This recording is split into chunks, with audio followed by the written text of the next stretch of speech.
We are back and we are live, and it is Sunday morning, and we have Jamie Stanford here to join us and kick off our Sunday morning. How are you? Wonderful, Elena. How are you doing this morning? I'm doing great. I'm doing great. I just ate a banana and a little snack. I'm rocking and rolling. Good. After I think it's like 20 hours you've been on, you look very radiant. So I'm very impressed. Thank you. You know, I made a point to say I'm going to see how well my lipstick holds up because it's my brand and it stays on. So here we go. First, I have to say, I'm cleaning my glasses. Your background, the ocean, the beach. Oh yeah, thank you. Thank you. I receive it. I take that all in. I figure since I get the privilege of living in Florida, I might as well show it off. There you go. So let's talk about you. All right. I want you to just introduce who you are, what you do, how you serve, and your story. Man, your story is so impactful. So I'm just going to let you do your thing. All right. Well, thank you so much. Well, you know, I moved to Florida in 1990, I guess, 1989, 1990, and I just love it here. And just through the transformation of God, I was able to start serving him. And I'm going to just start off with how I get the opportunity to serve him now, and then I'll go into my story in just a little bit. Yes. I guess during the pandemic, must have signed up for something, and there's three people who changed my life. It was Jesus, Zig Ziglar, and John Bevere. And during the pandemic, I must have signed up for something with Zig Ziglar because their company called and they said, "Hey, would you like to consider being a Ziglar coach?" And I'm like, "Whoa, I never thought about that before." So then I decided, I went through a little process and I decided that I wanted to do it. And so I've been doing it for about a year and a half now. And, you know, it's kind of followed into like a purpose. And, you know, I have three things in my life that I want to do. It's transform people's lives through coaching, end homelessness in Palm Beach County, and spread the love and the message of Jesus to everybody.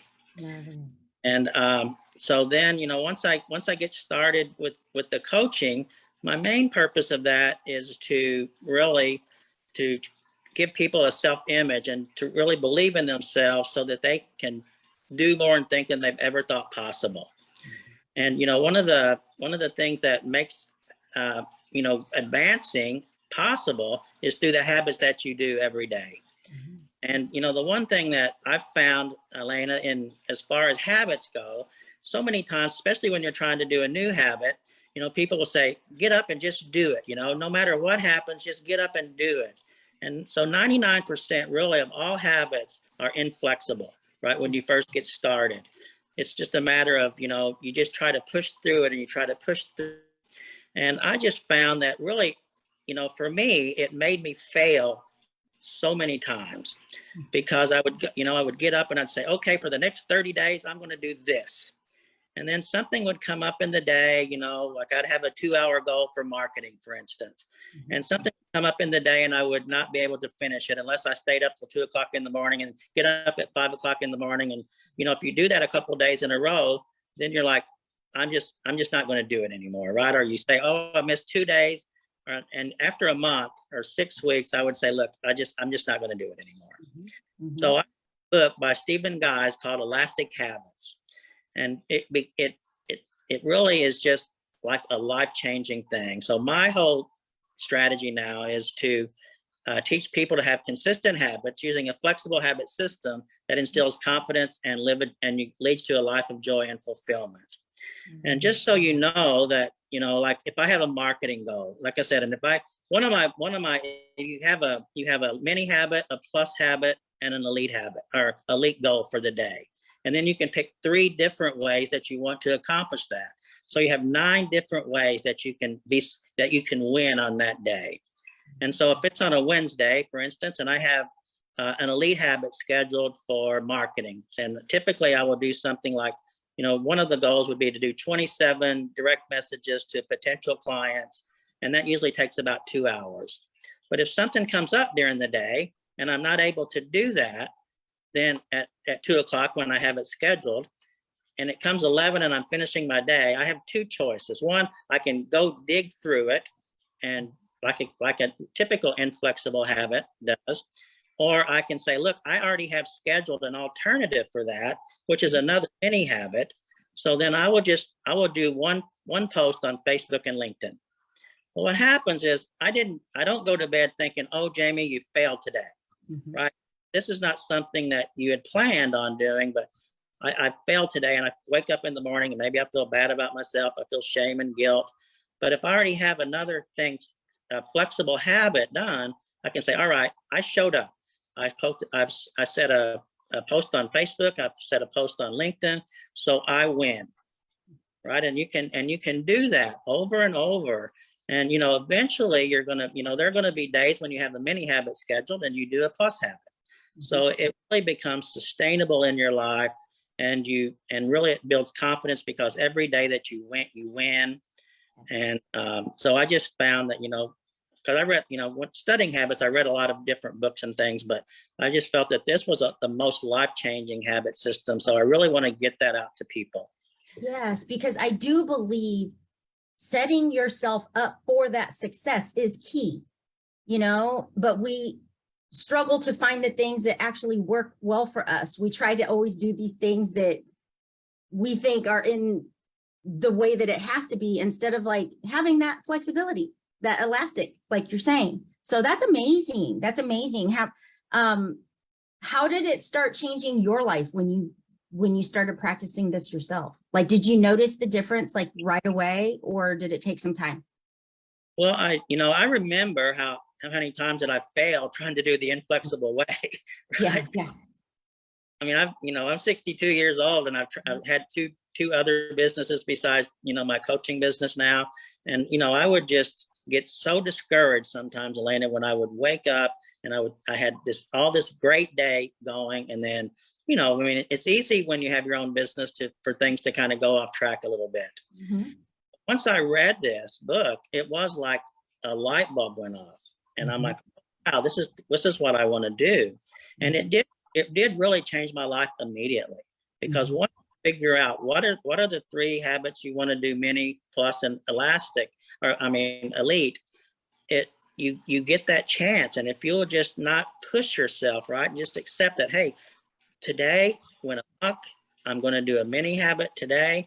Maybe where I have a mini habit, I'll go ahead and schedule an elite habit or a plus habit that day.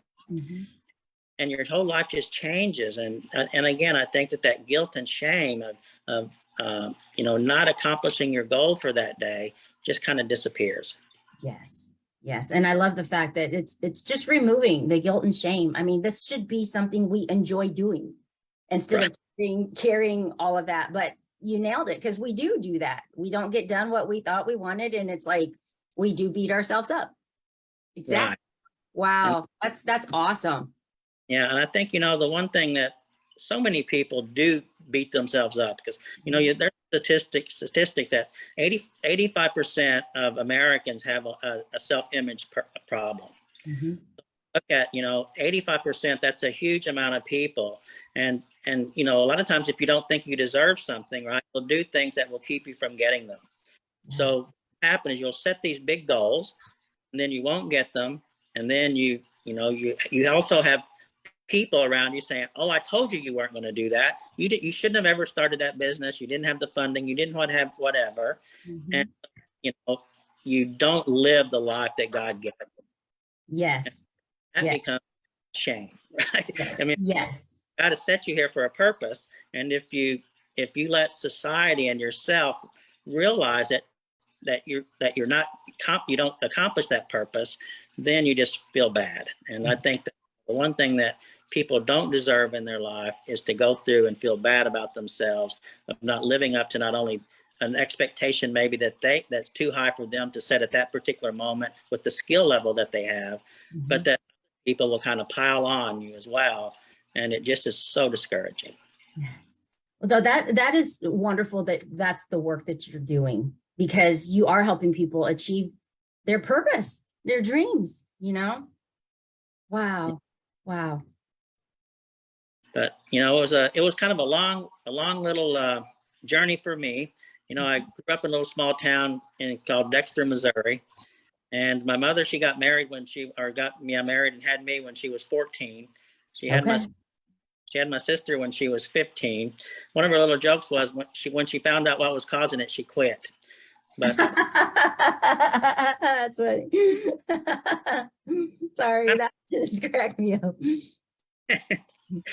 but we grew up together. And, as I think, and the one thing I want to say is, as my story goes, I mean, I've forgiven anyone that's involved in it. I thank God now that I went through the struggle so that I have the opportunity to help people, and I have grace, right? That a lot of people don't have, because I've went through so much. My mother was growing up, and then I had abandonment issues and was told I wasn't never going to amount to anything, and so I had that stuff going on in my life. And so what I would do, as a lot of people do at 14, basically I turned to drugs and alcohol. Until I was 50, I don't think there was ever a day, especially that I didn't do some kind of drug, even if it was smoking pot. But many times I would, 3 or 4 or 5 days in a week, I would drink. And then one day, I was just like, I don't know if it happened one day, but over a little bit of time, I'm like, I just can't do this anymore. There's got to be something better. And Elena, I mean, it's God driven and Holy Spirit, because I really wasn't a reader. Right. The only thing I'd ever read was, books that my teachers made me read. And I pulled in a Barnes and Noble, I have no idea. And I went to the bookshelf and I saw a book by Zig Ziglar, See You at the Top. And I'd really never heard, I didn't play sports, so I never knew about goals. I never knew about gratitude. I never knew about self-image. I didn't know any of that stuff. And I'm like, this could change my life. I could be onto something here. And I really became so passionate about changing my life. And sometimes I hear when people say, hey, I can't afford your service, or I don't want to, I don't change, even though I can afford it sometimes, I don't change. And at that point, I mean, I started selling insurance, and if I made $100 that week, because it was 100% commission, I would go spend $25 on a book. Or I would buy, at that time, I'd buy cassette tapes, or I'd go that program so that I could listen to it in the car. And I would just feed my mind with things that said, Jamie, hey, you have an opportunity to do this, and you can become whatever you want. And I just, had the ability to believe it. After, at first you don't believe it, right? You can say, okay, I don't know. But when you have never heard of something, you give it an opportunity, right, to say, hey, maybe I could set some goals. And that's kind of where the habits came in as well. I would set these big goals because I didn't know any better. And then I would fail.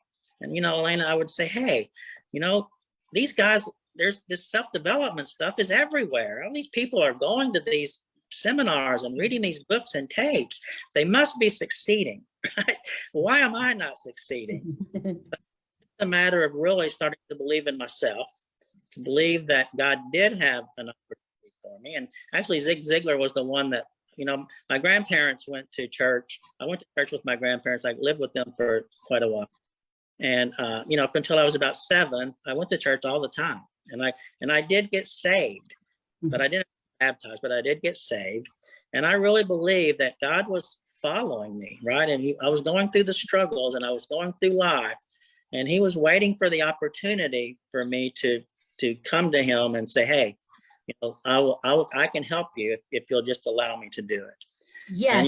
And, I love that you say that, like, just right there, because I've said this before, like, our God, he's not rude, right? He's not just going to come on in and say, this is what I need you to do because this is where you're messing up. He's going to be there when you reach for him and receive him, but he's not just going to come in and barge in. So I love that little piece. I just had to put Oh, well, thank you so much.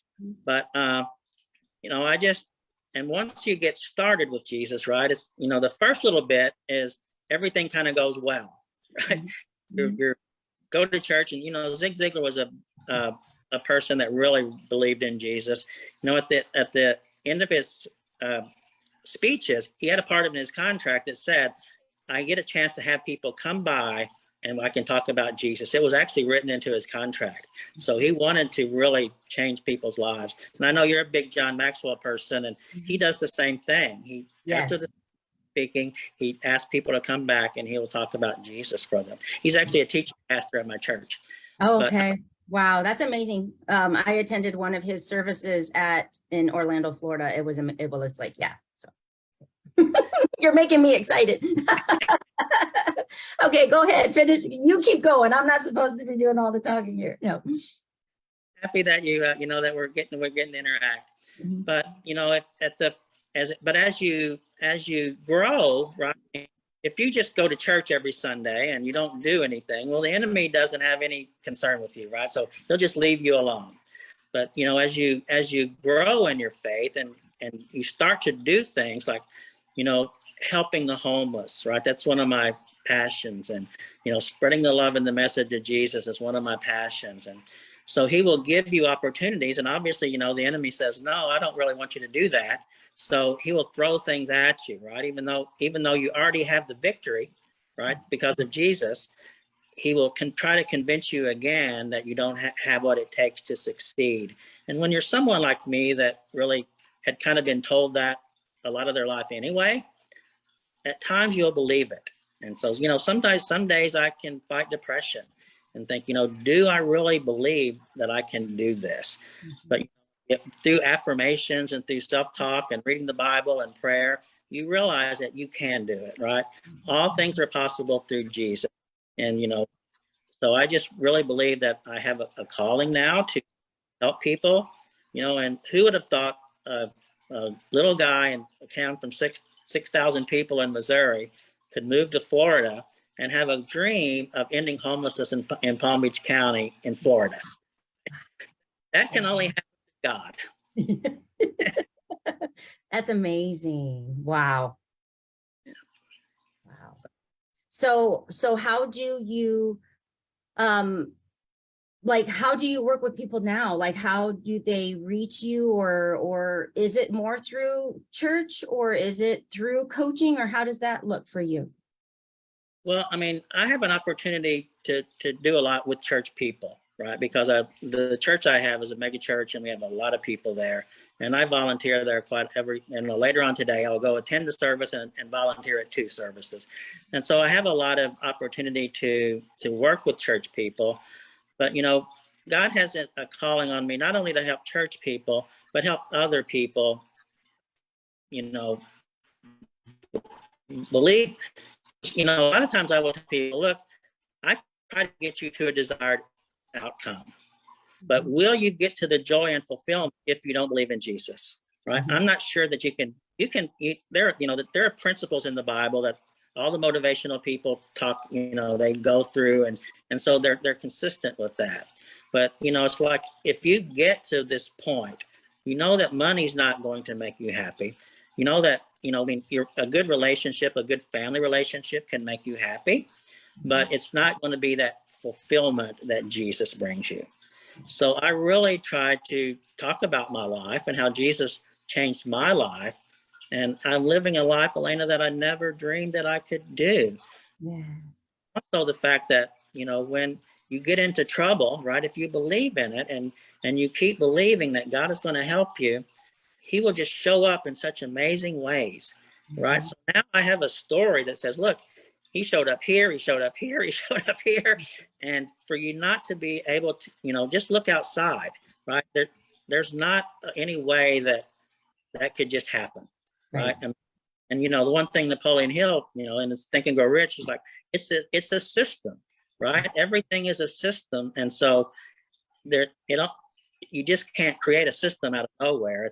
A system has to be created by someone, and the someone is God, right? It allows you to keep doing what you're doing and show up at just the right amount of time. And so now, I just have the faith now to say with passion, look, if you will believe in Jesus, everything is possible. But if I can't talk about Jesus, or, I don't say that you have to call him Jesus at this moment. You can call him infinite, you can call him creation, the creator, you can call him anything you want. because he'll meet you where you are. Mhm. But, you know, if you don't have that faith to do that, then the joy and fulfillment part, right? I can do confidence, but the joy and fulfillment part, I don't know if that can take place. Mhm. So I try to help people, you know, as we progress, to say, hey, you know, is this something that can be a faith with you? And now that you're accomplishing things, you can kind of almost sometimes, Elena, you can say, oh, it was just a coincidence that this person appeared, right? Or you can say that was Jesus, or that was the creator that made that appear. And you can just grow in your faith, and you will just see. I mean, I can't believe sometimes the way that he shows up in my life. Mhm. And I'll just give you one example. You know, when I was doing my kitchen and bath company, I was doing well, you know, everything was going well. And then all of a sudden I got so busy that I started making, you know, the contractors, I just designed and bought stuff and I hired people to do it. But then I just kind of got amok and things were going wrong. And I just became upside down in delivering the product that I was supposed to deliver. And I tell people 6 weeks, and it could be 12 weeks or 13 weeks. And finally, you know, I'm like, people were complaining, this is just not for me. This is just not for me anymore, because and it's not that I thought God was calling me to something else at that moment. It's just that I just didn't want to continue to make people unhappy. And I just said, you know, and I couldn't deliver on time. And I went to a friend's house who made cabinets for me, or not his, but his office. And I said, you know, I think I just might file for bankruptcy and just get out of this business. And he's like, well, James, you know, and he said, don't do that. How much do you need to deliver all your stuff to the people that you have under contract now? And so I said, $85,000. And he said, don't worry about it. I'll take care of it. Wow. I mean, that's a gift from God. Right? Yes. Mhm. 1 minute thinking I'm going to file bankruptcy, and another minute somebody is saying, hey, I'll help you do this, and I'll absorb the 85 for you. Wow. That is amazing. Like, that is truly, yeah, that's divine stepping in right there for sure. That is Jesus stepping in for you. Wow. And, you know, I mean, and he had a goal, he had a purpose for me, right? Because, you know, the one thing when you grow up really poor, sometimes, I mean, I had an overspending problem, right? I was making a lot of money. I was coming, you know, a lot of cash was coming through my business. But I would go shopping and I would buy people stuff, and it really wasn't my money, right? I really didn't realize it at the time, because people say, how can you not realize it? I was just doing my thing, right? And I wasn't keeping records, and I wasn't doing the right thing with it. But it was getting me to the point where I could get to this point, right? I had to go through that struggle to get to here. And now I'm a much better manager of money, and I have value with money now, where at that time it was just a way to kind of make me happy. And that's beautiful that you say that, because there's a lot of people, I think, that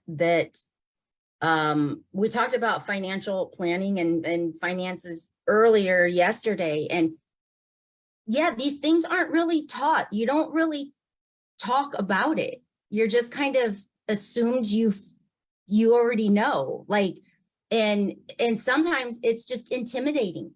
You don't want to start talking about this. So even for the fact for you to share that and bring it from that perspective, it's so true. So true. Yeah. And sometimes it happens and you don't realize it. Mhm. Because all of a sudden you're delivering things and then, oh, well, I didn't do it in 6 weeks, but I did it in 7 weeks, right? I didn't, now it gets to be 12 weeks or 13 weeks. And people, you know, when you tear up their kitchen or you tear up their master bath and then they're not able to use it, all of a sudden that fondness they have of you, of thinking happen, becomes bitter. And, you know, I bet I'd be like, look, it's been another week that I can't get in my bathrooms. well, you know, Elena, I mean, God does bless me with a good personality. So when, you know, and I'm a pretty good salesperson. And so I would get their hopes up to here by my sales presentation, but then they would fall to here. And I think it even caused more bitterness towards me, because it's not that, oh, I did this person because he was less expensive and I hope he does a good job, right? I paid more money for him, and he's designed this beautiful kitchen or beautiful bathroom, and I have such high hopes. And now I'm here. So that, I mean, people really became angry at me. I mean, and even, you know, when you see a client cry because they can't get in the kitchen or they can't get into their bathroom, the lady, you know, it makes you say, well, I need to change something. That's for sure. Yeah. Wow. So what, like, and I know that this is a hard question for some, because some are very content, like right here, right now, but do you have a plan? Like, what is next for you? How do you want to serve more? Like, what does that look like for you? Well, I mean, you know, and thanks to Jose for this. You know, Jose, I met him through Danica, and you know, I was trying to figure out how I could help more people with, you know, through my coaching. But really, it's the homeless that is a big passion for me, because Elena, I mean, I live in a town where there's 42 billionaires, but we have about 4,000 people sleeping on the streets, and that really, you know, it really touches your heart. For some reason, that really affects. And we're about to, I guess, in the early 2000s, a nonprofit called the Lord, and they do a lot with the homeless. And you know, one of the things that they do is, you know, they have a cafe where they have a gourmet chef, and when people come to the cafe for lunch, we serve it to them on china. We take their order. They have two different choices. Where typically a lot of times places will go, you know, they'll just give you something in a paper bag or something to take, and it's not really great. But here they have to set up, they make a reservation. We treat them with just great respect and increase their dignity. Wow. And you see people grow like that. And I just, I do it every Friday now. But, you know, the one thing that I want to do is get a mastermind going as my coaching business increases. And, you know, like if you have a membership fee, and it, you know, if I don't know, 50,000 people, you know, it seems like a big dream, but if you have it 7 to 8 years away, it doesn't seem undoable. The one thing, you know, if you will steward the resources that God gives you, then he will just keep giving you more. He'll keep giving you more. But it's my goal is to get to 15,000 people. And if you do $77 a month for that many people, it's over $1 million a month that you could generate to, you know, and my goal, I don't do it for me. I just want to do it so that I can help give to the church, to spread the love and the message of Jesus, and to give to the homeless, so that we can almost eliminate homelessness in Palm Beach County. And, you know, Elena, people get out of prison, and, you know, what do people tell them that they can do? Go work at Jiffy Lube, right? Go do something. And a lot of these people will have dreams, right? And they have ideas that they could make an impact on society. But sometimes we just keep them where they are. And one of my goals also is to take people who think, you know, hey, I have an idea and I would like to be able to have my own business. And, you know, if you have a way that you can say, hey, you know, I have coaches that can help you, and I can help you, and we can give you a loan, right? That, not an interest loan, but we can help provide you funding, so that let's see if we can create this dream for you. Not right, because if you've been spending 12 years in prison, you're not going to come out and have all the resources and the capabilities that you want. But if you can say, look, we will help you, and here's a coach that can help you, here's some funding, maybe here's another resource that you weren't thinking about that can really get your business growing. And, you know, that excites them, right? And that now they have a purpose to live. And then they, in turn, would go to help other people, right? Look, this is what happened to me, right? I become a testimony. This is what happened. I didn't have to go to work at Jiffy Lube. Not that there's anything wrong with that if you're providing for your family and that, but I had a big dream, and, you know, through the Lord's place and this coaching business, they were able to help me grow. And, you know, that's my dream, is just to make opportunities for people that typically don't have opportunity. That is beautiful. Like, there's so many different little pieces and components that come from different angles into that one vision. Like, that is really neat. And I can see that is like serving on a whole nother level, because it's serving in the form of skill also that continues to improve not only their lives forward, but for any generations they bring in from there, any, you know, the legacy they're going to leave behind. That really impacts all of that. That's amazing. Exactly, Elena, because, you know, if their kids can say, see their parents say, look, I pulled myself up, you know, with help, obviously not just pulled myself up from the bootstraps, but with help, I was able to accomplish this. Because a lot of times, you know, people, they don't ask for help, for one thing. I was one of them.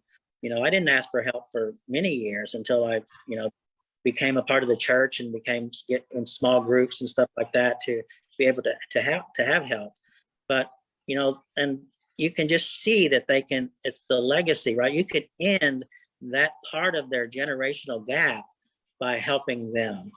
And a lot of times when you go to people that have not had a good life and have struggled, right, get a little bit of a self-entitlement. Look, I don't have anything. I don't work for anything, but Jamie, I see you're working, right?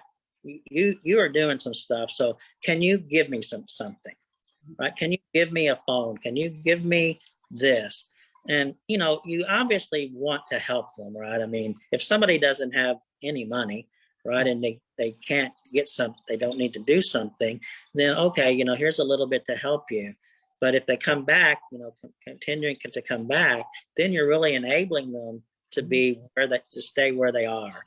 And, you know, if you're doing to spread the love and the message of Jesus, that's not love, right? That's really just encourage them to stay where they are. So you have to really, you know, pick your things and say, look, I can help you once maybe, but you have the opportunity, because that's the one thing with Jesus and self-development books and the Bible. It's inbred in me now, Elena, that look, you can do it, right? Anybody can do it. You just have to believe in yourself and wake up every day and say, look, I'm going to do this today. And you know, because of your past and because of things that happened in your life, look, if you got up today and you just went back to bed because you're doing a little bit of depression, that's okay, right? But we're here not to condemn you. We're here to move you forward. So let's, you know, don't look in the past, don't look at yesterday and what you did, but let's see how you're going to approach this day, right? How can you make yourself feel good with the activities and the habits that you have for this day? Yes, and it doesn't need to even go any further than that, because this is really all we have. That's it. Like this is the moment that we're in. This is the moment we're breathing, we're blessed in, and that's really all we have. But the other piece of you serving and helping in that way is knowing that their life is improved because somebody reached out and helped, is that ripple effect, because now they will do that for someone else. You know, they will. You know, it's just that natural course. When somebody picks you up and now you're there, you're able to turn around and pick someone else up. And so that's a ripple effect that you're creating, like right there. And that's a beautiful thing. Well, thank you so much. And, you know, and again, you know, when I was younger and coming through my little story here, Elena, I was angry, I was bitter, I was sarcastic, which, you know, when you're sarcastic, you're the only one that thinks it's funny, right? I can agree with you on that one, because I don't have that sarcastic bone in me. So yes. And no, I could have kept leading that life, right? But it was Jesus that changed my life. And now my whole goal in life, I guess, and my whole purpose in life is to share that, right? I mean, you don't have to be this angry person. And forgiveness is a big thing, right? I mean, the one thing I try to help people with coaching as well is, look, as long as you're forgiving, right, then, and forgive yourself and forgive others, you have a chance. I heard you talk about Joyce Meyer yesterday. She also comes to our church once a year. Oh, and we wow. get to listen to her. But, you know, and she has a saying, you know, unforgiveness is like drinking poison and hoping the other person gets sick. I love that one. So true. Yeah, it's not the fact that, you know, you're not doing anything to them. You're doing something to yourself. I mean, you know, Zig Ziglar used to say a story about, you know, if you're driving in traffic and somebody pulls in front of you and and you get angry, right? And you go to your office, oh, this person, they pulled in front of me, they got, you get angry, and you go even into your home and you tell your spouse or your family, look, this person, you can't believe what happened to me today. Meanwhile, that person doesn't even remember they did it. Mm-hmm. But they just, your own self is destroying your day and your life, anger and unforgiveness that you have. So if you can just get past that, I mean, the one thing for me is that, I have almost, not always, but reached the point of just peace beyond all understanding. Because you can, some things, obviously, you get through a day and you wish that wouldn't have happened. But if you look at it to the point of, look, this is something God had planned for that day, right? He's a sovereign God. Nothing really happens without his permission. And you just accept it, right? And you say, look, I'm growing.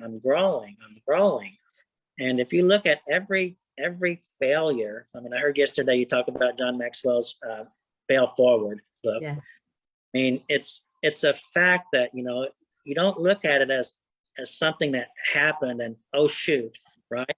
You receive it and you say, okay, I learned a lesson from that. And if you learn the lesson and don't repeat it over and over and over. That's key. That's key. Like, actually learn from it. You get an opportunity to reach that point where, look, whatever happens to me today is meant to be. And I'm just going to keep on going to do what I'm supposed to do. And sometimes it's not a day, but sometimes it's a season, right? You can say, hey, I'm in a season where I'm not sure I understand what God's trying to do in my life. But as long as I keep praying, as long as I keep asking him, what am I supposed to learn from this particular season that I'm in? Then you'll get through it with peace and understanding and not let your love go away, right? I can't say, okay, I was loving until I went through this season, and now I'm going to be bitter again, right? And I'm not going to be so nice to people, and I'm going to smile to people. I'm just going to kind of think about myself again. And you just can't let that happen. And that's why I really believe it's so important to be a part of a local church, right? Be a part of a local church and go around people that will still encourage you and love you no matter what. Because I was hosting a small group at the time with my coaching over my cabinet business. And we were supposed to go out to dinner one night, and I called them all. I said, look, when something happened in my life and I wanted just to go ahead and meet at my house. And everybody knew something must be a muck because we had a plan. And I told them what was going on, right? I said, look, I'm upside down in my business. I'm not sure what to do. And I'm telling you, Elena, they were so loving and so supportive that I don't know that, it was such an event in my life to see finally, because, I had never experienced that when I was growing up. I was only told, you're a failure and you shouldn't have gotten yourself in this situation. But that's not what happened, right? They prayed over me. And some of them even, had a couple of people that went to me on appointments for me to tell these people, look, I'm upside down and I'm going to get your cabinets, but it's going to be in a little bit of time. They would go there with me so that I would have support. Wow. I mean, that's the love of Jesus that he puts in your life that can support you. But, it's something that the world really can't do. I mean, they can, but typically it's not something that happens in the world, right? But, if you find godly people to surround you and to be a part of your life, then you still have hope, right? You still have hope in everything. And I don't know, it could be another John Maxwell thing, but if you have hope in the future, you have power in the present. Oh, I like that one. I'm going to write that one down right now too. You have hope in the future. You have power in the present. And I believe that's a John Maxwell quote. But. Okay. I don't know that one. So that's awesome. I'm all about hope and I'm all about power. So that captures both of my words. Wow. I mean, if you don't have hope, right? Then what do you have? Right? And hope, really a lot of times the whole point of self-development is to take yourself from where you are really to having hope, right? And if you have hope and you start believing in yourself, and you have people, everybody needs people to step into their lives and say, look, what about this? Because if you're, you have your brain waves, and unless you're inputting it with new information and changing your thought life, then you don't know what to do. But sometimes, it's that one idea that can just say, oh, wow, that is exactly the thing that I needed to hear today, right? And now I have hope again. Now I want to implement this particular system that somebody suggested to you, and it just changes your life. Right? And I mean, I just feel that good relationships and people to help you is vital to your success. I agree. You can't do it alone. You cannot do it alone. And I think that's a moment that things change, is when you built that courage to literally reach out and ask for help, because we all need it, but not everybody reaches out and asks for help. And it's taken me a long time to learn that myself, because you just think, I'll figure it out. I'll figure it out. Right. But we don't have to figure it all out. And I was the same way. And I think, for me, I don't know if it's really universal, but for me, I had some kind of pride in my life that said, look, I don't want to ask for help. And it could have been rooted in shame, right? I mean, I don't want to ask for help because why am I here? Or why can't I just do this myself? Let me read another book, right? Let me read another book. And if you don't get past that, right? I read a book by Dallas Willard. It was called Leading a Life Without Lack. And it was about, 3 principles that you have to live the Psalm 23 life. And it was love, prayer, and death to self. Right? You have to get yourself out of thinking that you're all of this. Right? And you're just here to love, and you're here to help people. And I think for me, it's been the hardest transformation in my life, is that death to self, because I do have the shame that's kind of still ingrained in me that says, look, I think I can do this myself. I think I can do this myself. But every time it's like every time you take an action, you do something, right? It becomes a part of you. And so you think, oh, look, I asked for help here, and only good things happen, right? And your brain says, okay, that was a reward. That something good happened when you asked for help. And then you don't ask for help, and your brain says, well, that didn't turn out so good. Maybe you should go ask for help again, right? And so you get that courage to ask for help again. And I'm telling you, there are so many people in life that God will lead you to that doesn't think that, oh, you have to give me this. If I'm going to help, you have to do this for me, right? And especially people who are living a life of significance, right? Where they're trying to help people grow, and they will help you. They will spend time with you, and they'll say, do it, and then call me and let me know how it went, right? So that becomes like an accountability person as well, and it just changes your life. And if you can say, hey, it's not me that's going to do everything. For one thing, it's the power of the Holy Spirit in me that allows me to have the courage to ask for help, allows me to have the wisdom to try to help people and be a servant of God. And everything just kind of changes if you have kind of a little bit of depth to yourself. Yes. This is beautiful. This has been so refreshing this morning. I am so glad that we were able to have this talk first thing in the morning, and just the faith that you bring, and the strength and the courage that you've allowed to transition through you into others is just a beautiful thing to witness. Like, I'm happy to know you. Like, we haven't known each other long, but I am so happy to be in that space of knowing you. This is really neat. Thank you so much, Elaine. And I wish I was thinking about, I need to get the day, but you have a video on your Facebook page where you're talking about what you're going to do and that type of thing. And when I watched the video, I think it was like 9 minutes long, whatever, but I watched the video and I'm like, I have to know that person. I have to know somebody that has that much spunk and that much grit and wants to change people's lives. So we reached out and had a nice virtual coffee together. And So it was a great meeting, and so I'm so honored to be a part of this particular event for you, and also just humbled to know you as well. Thank you so much. Thank you so much. And so, yes, any last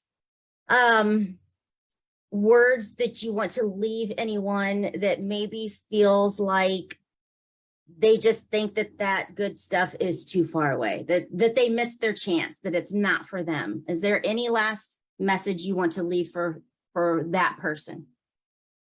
Well, I think that, anytime that you're still breathing, God has a purpose for you, right? So you're here to find that purpose. And so don't lose hope, right? I mean, believe in yourself, believe that you can find someone to help you. And, as Jose so eloquently says, sometimes you're only one power connection away from a life change, right? So don't give up. Just, surround yourself with people and accept help, right? I mean, some people don't want help, but you can just accept the help that God is bringing for you, and just know that you are here for a purpose, and know that anything is possible through Jesus. And just keep on believing, and it will happen. Love it. Thank you so much for sharing your time with us this morning. And, feel free to put your link or whatever you have on my page. I'm going to be putting a little compilation together of all the guests so people can reach you and contact you if they have questions. But yes, thank you for spending your morning with us. And I just hope you have a beautiful day. Well, thank you so much. Once I get here, I'm going to start by 8:30 and go to the service and then serve after that. So it can't help but be a great day. Yes. Be safe. All right. Thank you, Jamie.